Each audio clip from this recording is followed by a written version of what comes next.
Este é o podcast da reunião de estudos do Evangelho do Grupo Espírita Irmão Áureo. Saúdo a todos que nos ouvem e quero, para você que está vindo a primeira vez, desejar muita coisa boa, um abraço carinhoso e sincero. Nosso objetivo aqui é estudar o Evangelho à luz da doutrina espírita através das obras básicas da codificação kardeciana e das diversas obras subsidiárias. Atualmente estamos seguindo a sequência de capítulos do livro Jesus no Lar, do espírito de Neio Lúcio, psicografia de Francisco Cândido Xavier. E o título é A Visita da Verdade. Quem preparou a reflexão para nós no dia de hoje é a Daniele, carinhosamente a Dani, do nosso coração. Gente, vou contar uma coisa para vocês. A Dani está empolgadíssima. Como eu, ela conversa bastante. Não, na medida, tá? Daqui a pouquinho a gente vai ter a opção de acompanhar, fica por aí, tá? Já convido a vocês para duas coisas. Primeiro, que a gente faz uma pesquisa bibliográfica para estender, porque o tempo aqui é corrido. Então a gente joga aí várias indicações de leitura com o link para você acessar via internet, para a gente aprofundar o estudo. A Dani faz algumas pontuações, algumas provocações, inclusive, que eu gosto muito. Tá? Então a gente coloca essa bibliografia. Não deixe de consultar. E a segunda é que a gente sempre tem um podcast, que é um outro momento que nos dá a feliz oportunidade de conversar um pouquinho mais sobre os assuntos que a gente começa a abordar aqui nesse podcast. A live acontece todos os sábados às 17h50 no nosso canal do YouTube. Pesquisa lá, vai lá, não deixa de assistir porque é muito interessante. E tem pão de queijo e café espiritual, vocês perguntem depois para Simone lá nos comentários, ela vai explicar, tá? E é um momento muito gostoso, então a gente está te convidando. Não se preocupe se não puder estar, fica gravado, não deixe de visitar. E aqui o nosso convite de sempre, se envolva, participe. A gente está num movimento que em breve eu vou colocar aqui, mas está lá no YouTube, começando a apresentar-nos, o grupo como um todo e cada um de nós, para você tá mais pertinho da gente, sentir esse aconchego, tá? Então, tá vendo tanto que eu falo também, né? Mas eu sempre termino esse nosso momento introdutório te convidando para ficar até no final. A gente tem o nosso momento de oração com mais uma poesia de Maria Dolores. E eu vou sempre, mas sempre com muito carinho, repetir e te convidar. Vamos ouvir?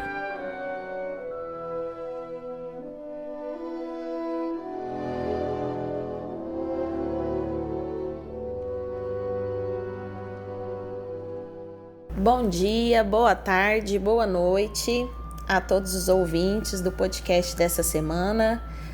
Eu sou a Daniele e eu vim aqui falar um pouquinho sobre o capítulo 25 do livro Jesus no Lar.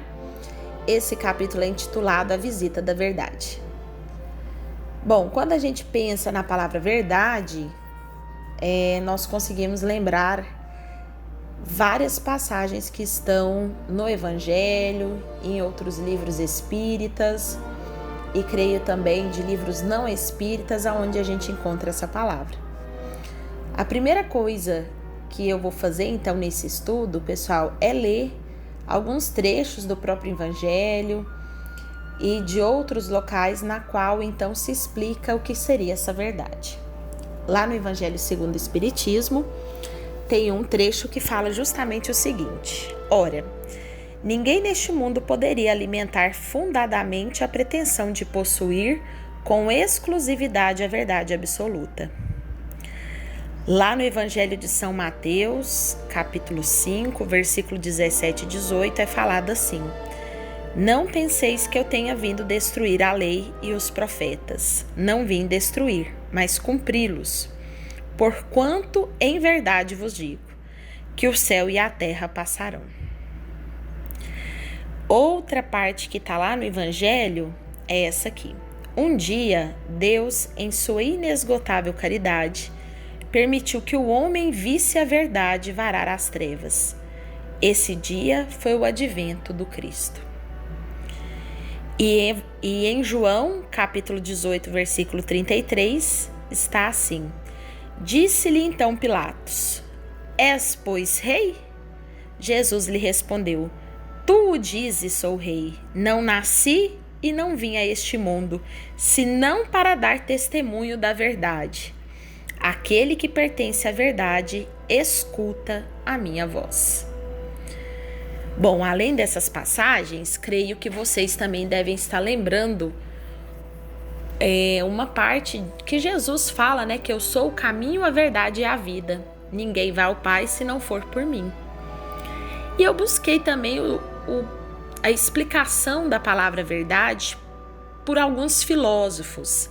E aí eu encontrei o seguinte, pessoal, vou dividir aqui com vocês. Platão, né, que era discípulo de Sócrates, tem uma frase assim: podemos facilmente perdoar uma criança que tem medo do escuro. A real tragédia da vida é quando os homens têm medo da luz. E aí vocês podem me perguntar: bom, Dani, mas aí não está falando da verdade.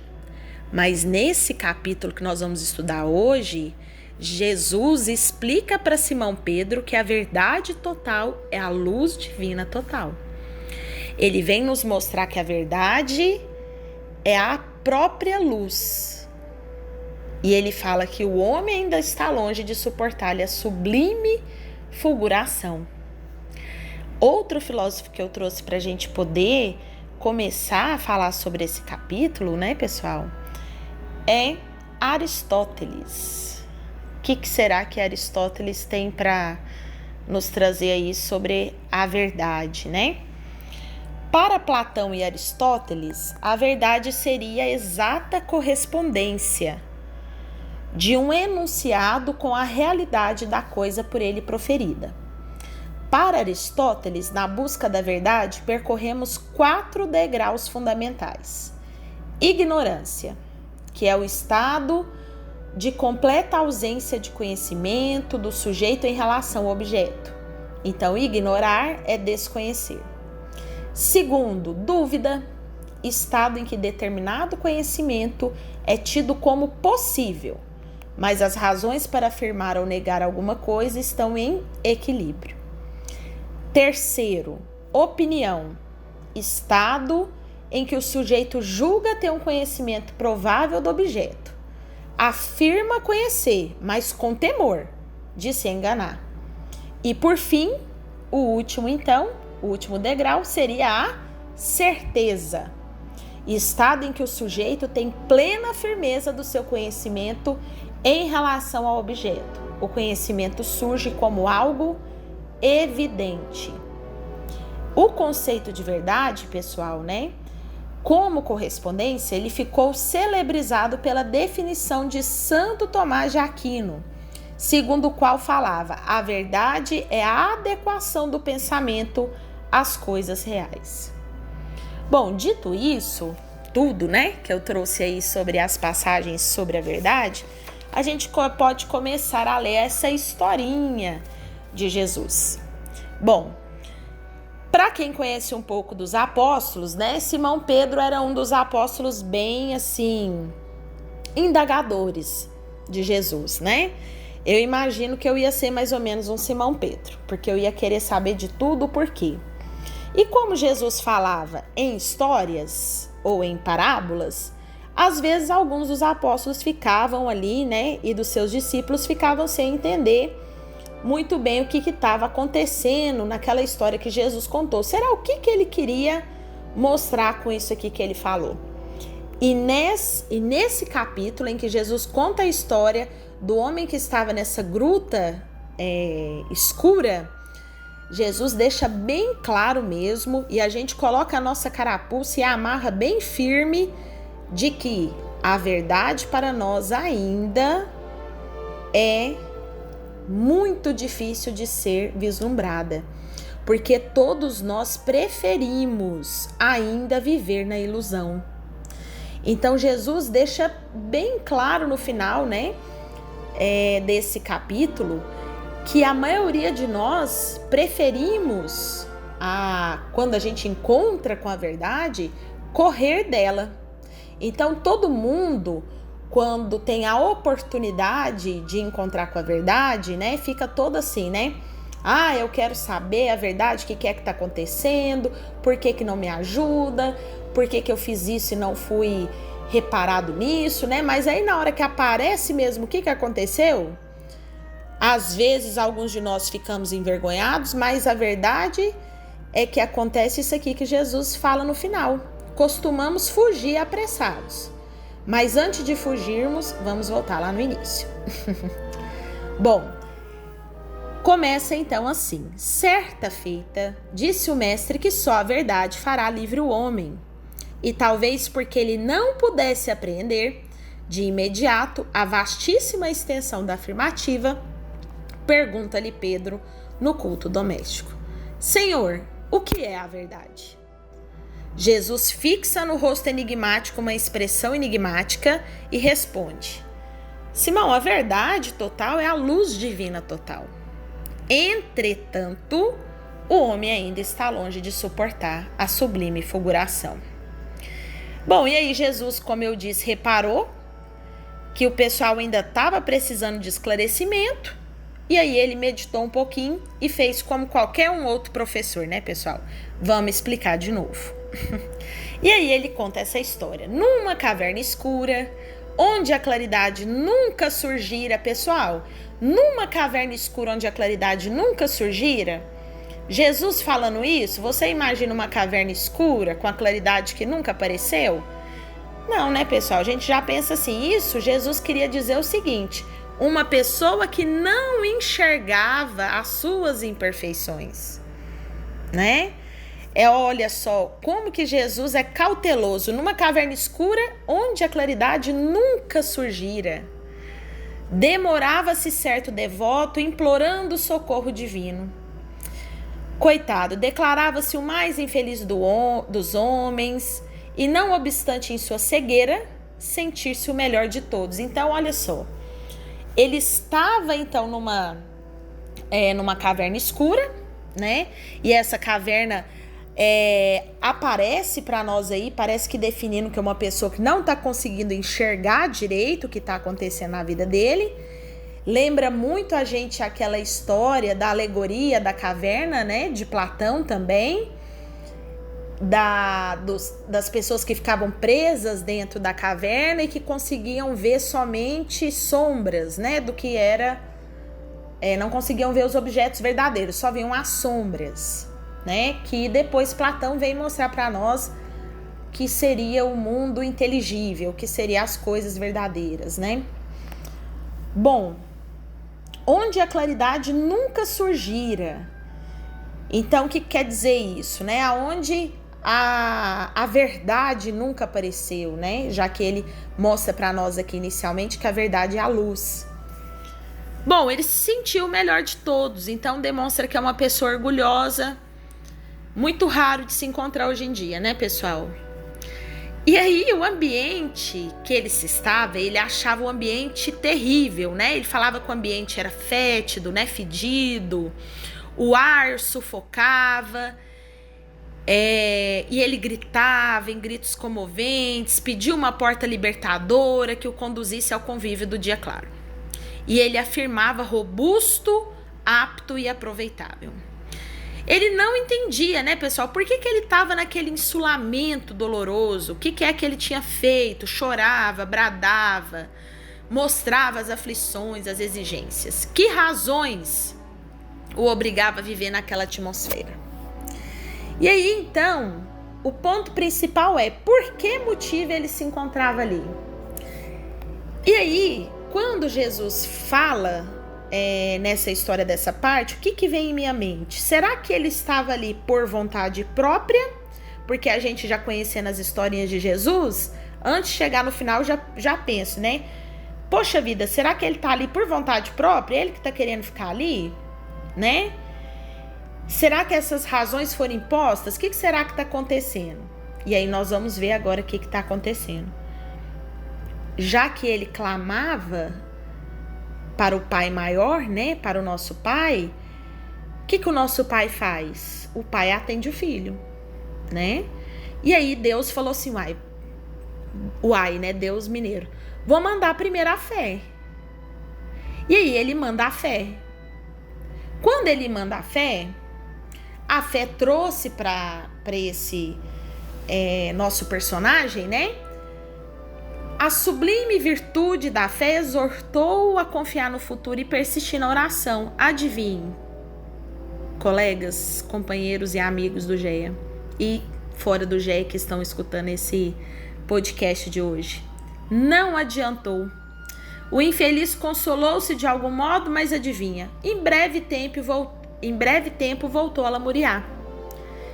E aí, como aquele pai bondoso que dá uma coisa, não serve, vai lá e busca outro pro filho, né? Deus pensou o seguinte, então tá bom.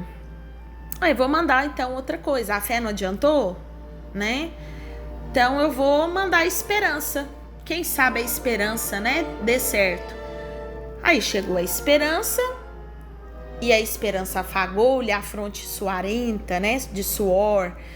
Falou-lhe da eternidade da vida, buscando secar-lhe o pranto desesperado. Para isso rogou-lhe calma, resignação e fortaleza. Ele até pareceu melhorar, gente, mas decorrida algumas horas, adivinha, retomou a lamentação. Ele não podia respirar e clamava em desalento. Oh, meu Deus! E aí, conduído, determinou o Senhor, não, eu vou mandar a caridade. Então Deus pensou, já que a fé e a esperança não resolveu, eu vou mandar a caridade, né? E aí, mandando a caridade, a nova mensageira também o acariciou, o alimentou, endereçando-lhe palavras de carinho, como se fosse uma abnegada mãe. Bom, mas também não adiantou, porque o nosso personagem continuava gritando e revoltado ainda, hein, pessoal? Com um pai compassivo. E aí Deus falou, então tá bom. Então vamos parar sim com essa brincadeira. É aquele pai, né, que já deu de tudo e o filho continua ingrato, né? Falei, então, vamos então ter uma conversa aqui. Eu vou te mandar a verdade. E quando a verdade chega, ela traz esclarecimento. E aí lá na leitura de hoje, ela fala assim, quando a portadora de esclarecimento se fez sentir na forma de uma grande luz, o infortunado, então, viu-se tal qual era e ele apavorou. Por que, pessoal, que ele apavorou? Ele mesmo era o autor da atmosfera em que ele se encontrava, né? O cheiro que ele percebia era dele mesmo, o cheiro fétido, né? Ele se viu, o corpo dele tinha chagas pustulentas, né? Quando ele percebeu que ele era o autor, ele ficou cambaleante. E a verdade abriu o que Neio Lúcio traz para nós aqui, a porta da libertação. E aí, claro, na hora que ele viu, ele ficou morrendo de vergonha, ele ficou sem coragem de pensar, cogitar a própria cura, né? Não conseguiu encarar essa visitadora frente a frente. Por quê? Porque aí ele iria procurar uma forma, então, dele se melhorar, né? Na leitura fala assim, para aprender a limpar-se, a purificar-se, ele fugiu espavorido, em busca de outra furna onde conseguisse esconder de novo, né? A sua própria miséria, que só agora ele reconhecia. E aí, pessoal, agora que vem a interpretação dessa história de Jesus. Tem uma passagem que fala assim, ajuda-te que o céu te ajudará. Essa passagem mostra para nós as nossas fugas diárias. Ela simboliza, pessoal, que nós preferimos ainda a ilusão, porque nós somos hesitantes.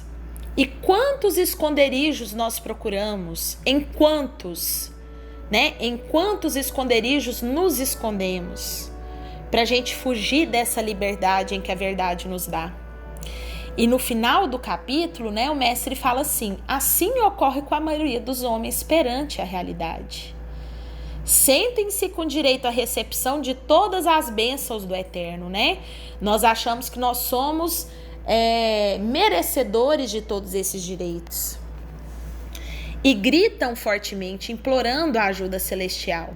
Mas quando nós somos amparados pelas benesses, né, por tudo que Deus nos dá, igual ele trouxe aqui para o nosso personagem, pela fé, pela esperança e pela caridade, nós não conseguimos enxergar esses caminhos.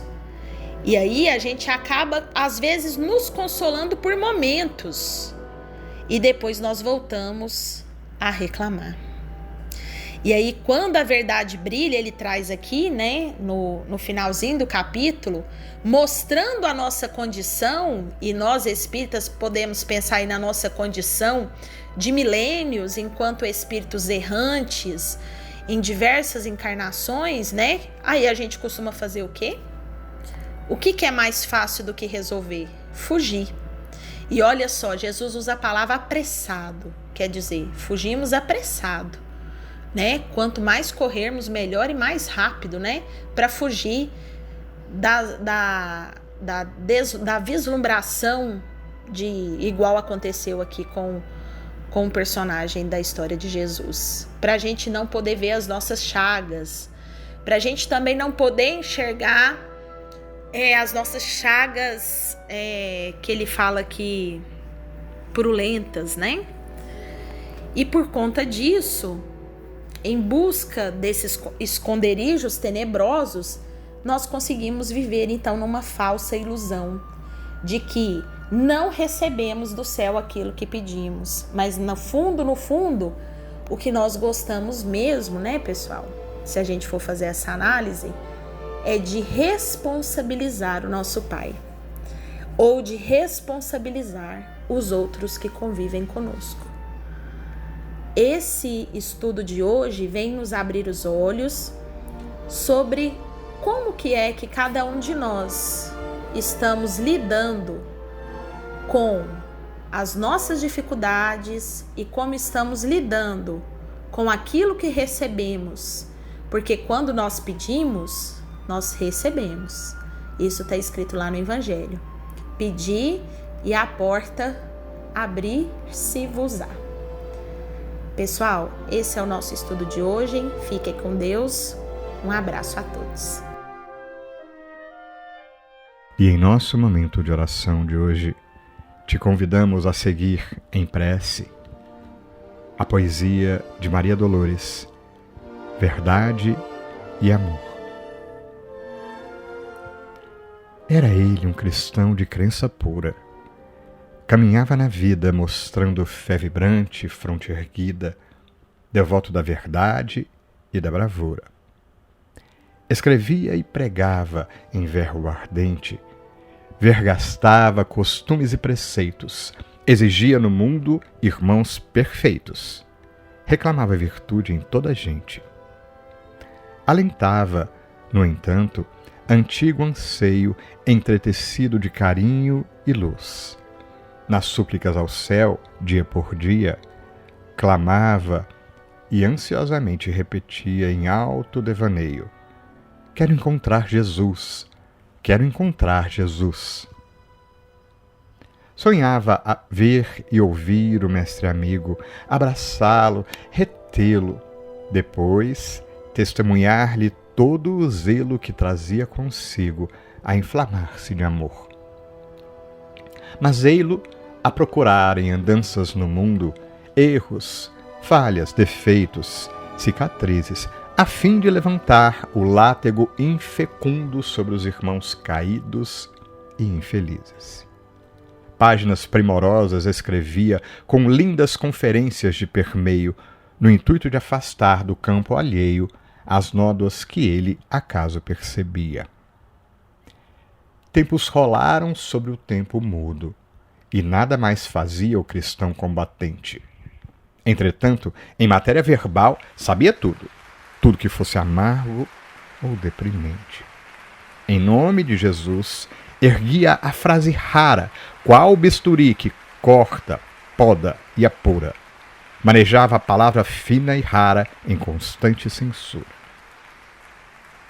Certa noite, porém, depois de muitos anos, viu-se fora do corpo a pervagar. De improviso, ó surpresa, viu Jesus que nele punha o generoso olhar. Notava que Jesus o fitava em silêncio, dispondo-se talvez a partir sem demora. Ele gritou: Senhor, abençoa minha fé, espero desde a infância este encontro de agora. Dize, amado Jesus, se estou certo em caminho, quero apenas fazer aquilo que te agrade. Tenho feito da vida um combate sem tréguas, mostro os erros do mundo e defendo a verdade. Ao meditar em ti, vejo em franca expansão os conflitos mortais que amarguram a terra. Paixão, intemperança, orgulho, hipocrisia e a presença do mal trazendo a morte e a guerra. Irmãos dilapidando irmãos, estrada a estrada, convertem minha palavra em chicote violento, grito, protesto, acuso e denuncio. Explica-me, Senhor, se tenho estado atento. Mas Jesus respondeu: agradeço-te, irmão, quanto me tens doado em franqueza e rigor. Não ouvides, porém, que a construção do bem, solicitando, embora a frase da verdade, nunca se elevará no apoio à humanidade sem o teto do amor. Não deixes de amparar. Anota as leis da vida, esclarece, corrige, ensina, mostra, fala. Mas recorda, não basta apontar a ferida, depois de conhecê-la, é preciso tratá-la. Volta ao mundo e prossegue. Retifica sem fel e ajuda sem impor. Verdade que produz é aquela que auxilia, à maneira do sol que acende a luz do dia e estende a vida ao chão em dádivas de amor. O amigo despertou a desfazer-se em pranto. Inflamado de júbilo e de espanto, ergueu-se novamente para a vida. Em seguida, descerrou a janela junto dele. Fitando a rua de frente, viu homens construindo, a se esforçarem afanosamente. Doentes repousavam na calçada. Pobre mãe desprezada passava carregando um pequeno enfermiço. Tudo era petição de amparo e de serviço. Não longe, uma criança sem ninguém começou a chorar.